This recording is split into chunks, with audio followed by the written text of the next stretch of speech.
They said she was glowing.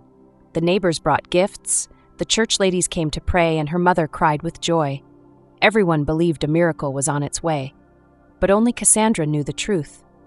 There was nothing growing inside her except guilt. She had told the world she was pregnant, and for 9 months she lived inside her own lie. The day she first told him, his face had gone pale. She watched him struggle for words, and in that silence, she saw something die behind his eyes. It wasn't fear, it was disappointment. Because she knew he loved someone else. He loved her friend, Leah, and Leah loved him back. But love is fragile when jealousy is louder. So Cassandra decided if she couldn't win his heart, she would win his world. By force, by sympathy, by deception. Beloved, have you ever done something you thought would save you, only to realize it destroyed the very thing you were trying to hold? Stay with me, because this story will test your heart before it heals it. Welcome to Unbroken Courage. I'm Amara, and today you'll hear the story of a woman who carried a lie for 9 months and learned that the truth always has its own due date. Before we begin, I want you to drop a comment below and tell me where you're watching from. And as you listen, ask yourself, how far would you go to be loved? Cassandra wasn't evil. She was desperate. Desperate people make quiet choices that scream later. When she learned he was planning to marry Leah, something snapped. She went home, looked at herself in the mirror, and whispered, "You'll never lose again." The next week, she told him the news. "I'm pregnant." He froze. The words didn't sink in at first. Then he asked, "Are you sure?" She nodded. Tears, perfectly rehearsed, ran down her face. He married her out of duty. The ceremony was quiet, the smiles forced. Leah never came. And Cassandra thought, "I've won." But victory built on deceit is just a waiting clock. Beloved, sometimes we think love is a prize. We chase it, fight for it, even steal it. But true love isn't something you take. It's something that stays when the truth shows up. The months rolled by. Cassandra wore loose dresses, learned the language of pregnancy. She read about morning sickness so she could fake it well. She practiced craving foods she didn't like. She even bought a tiny crib, secondhand, and left it by the bedroom window so neighbors would see it. Her mother called every week, her voice filled with excitement. "How's my grandbaby doing?" Cassandra would laugh softly. "Growing strong, Mama." But when she hung up, the laughter would choke her. Around the 6th month, she started avoiding mirrors. The guilt grew heavier than the lie itself. Her husband, Mark, had grown distant. He didn't hate her. He just looked at her like a stranger. He still sent money for doctor visits, which she never went to. He still came home every night, though silence greeted him. And she still played the role, the faithful wife, the glowing mother-to-be. But inside, she was crumbling. Beloved, have you ever built a life that looked perfect from the outside but felt hollow inside? That's what deception does. It decorates your prison walls. Then came the 9th month. The neighbors were ready. Her mother had traveled down to stay with her for the delivery. Mark took leave from work, nervous but hopeful. He had prepared a small nursery. For the first time, he looked like he might care again.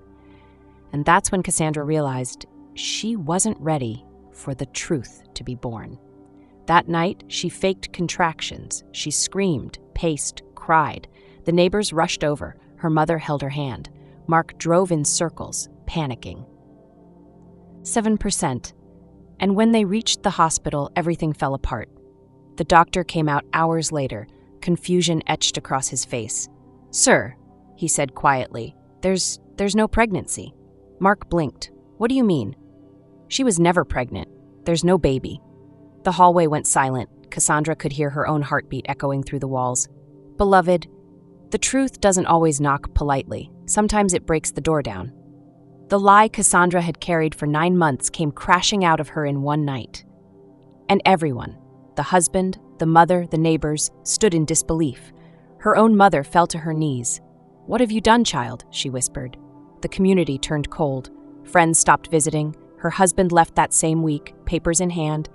She tried to explain, to say it was love, not malice, but no one could hear her through the echo of her own lie.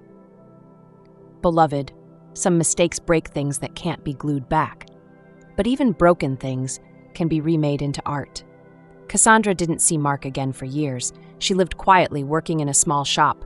Her mother forgave her slowly, but never forgot. And one evening, sitting across from me, her hands trembling, Cassandra said, "I thought I was saving love, but I was really burying it." I asked her, "Do you regret it?"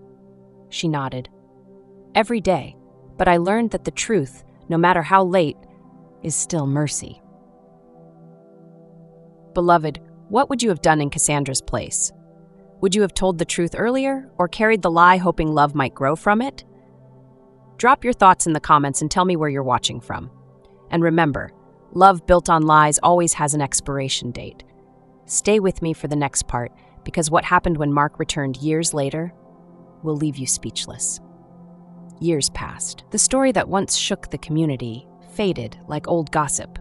New scandals replaced it. New names filled the whispers. But Cassandra's name, that one still carried weight. Every time someone lied, they'd say, "You better not pull a Cassandra." She lived with that label. Quietly, worked at a local bookstore, went to church sometimes, sitting in the back row, head bowed. Forgiveness, she'd learned, wasn't instant. It was a slow walk uphill. And though she tried to forget Mark, she couldn't. Some nights she'd wake up hearing his voice, calm, cold, and final. She'd whisper, "I'm sorry," to the dark. But the dark never answered. Beloved, guilt doesn't vanish when time passes. It hides until life brings it back to your doorstep. And that's exactly what happened to Cassandra. It was a Thursday afternoon, ordinary, sun-drenched, unremarkable. She was arranging books on a shelf when she heard the door chime. "Welcome in," she said, not looking up. The voice that replied froze her. "Cassandra?" Her hands trembled. She turned slowly. It was Mark.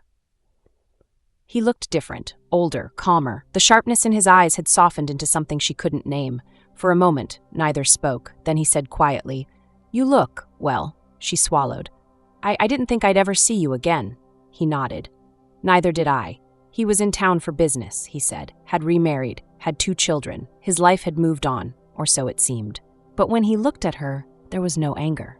Just a strange mixture of sadness and closure. He told her he'd forgiven her long ago, not for her sake, but for his peace. Cassandra felt the tears rising. "You forgave me?" He nodded slowly. "I had to. Carrying it only kept me sick." Beloved, forgiveness doesn't mean forgetting. It means refusing to let the wound become your identity. Mark glanced around the small store. "You've built something nice," he said softly. "You look free." Cassandra smiled weakly. "Freedom came at a cost," he nodded again. "It always does." They stood in silence for a while. Finally, Cassandra said, "Mark, I need you to know. It wasn't hate, it wasn't spite. I just couldn't stand being invisible." Mark's eyes softened. "I know." That's when the tears came. Not loud sobs, just quiet release. He didn't move closer. Didn't reach out.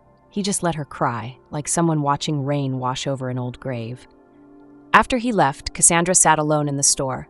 The sunlight shifted across the floorboards, landing softly on her hands. And in that stillness, she realized something she had never said aloud. "I lied for love," she whispered, "but love can't grow in lies." Beloved, deception can win you attention, but never affection. It can make people look at you, but it can never make them see you. Cassandra learned that truth the hardest way possible, by losing everything she faked to keep. But life has its strange mercies. Months after that encounter, Mark's wife, a kind woman named Julia, came to see Cassandra. She said Mark had spoken about her often, but not with bitterness. "He said you're one of the strongest women he's ever known," Julia said. "He said your pain changed him, made him a better husband, a better father." Cassandra was speechless. The woman she once envied now stood before her, offering kindness. That's when Cassandra understood. Grace doesn't come when you deserve it. It comes when you're ready to receive it.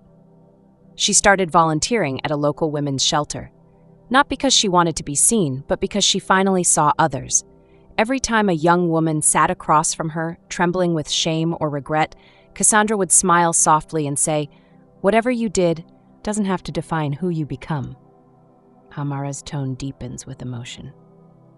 Beloved, I've learned that the worst choices can still birth the best wisdom. Cassandra's lie destroyed her reputation, but it also gave her the empathy to heal others. Sometimes life uses our failure to right someone else's freedom. Years later, the community that once mocked her began to respect her. She never corrected the gossip.